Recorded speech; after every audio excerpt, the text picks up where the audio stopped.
કદની દ્રષ્ટિએ જીભ શરીરનો સૌથી મજબૂત સ્નાયુ છે. આપણા શરીરમાં જીભ એક જ સ્નાયુ એવો છે કે જેનો એક છેડો ખુલ્લો છે અને બીજો છેડો ગળામાં જોડાયેલો છે. જીભ ઉપર થયેલી ઈજા સૌથી વધુ ઝડપથી મટી જાય છે.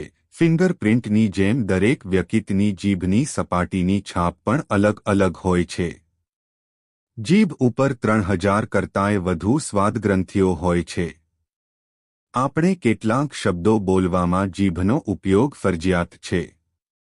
મગર પોતાની જીભ બહાર કાઢી શકતો નથી. કાચિંડાની જીભ તેના શરીરની લંબાઈ કરતાં વધુ લાંબી હોય છે. દેડકો મચ્છર જેવા ઉડતા જંતુઓને જીભના લપકારાથી ઝડપી લે છે. સાપની જીભને 2 ફાંટા હોય છે. જિરાફની જીભ ઉપર વાળ હોય છે. એટલે તે કાંટાવાળા ઝાડ પાન ખાઈ શકે છે. જીભ ઉપરની સ્વાદગ્રંથિઓ દર 10-12 દિવસે નાશ પામીને નવી ઉત્પન્ન થાય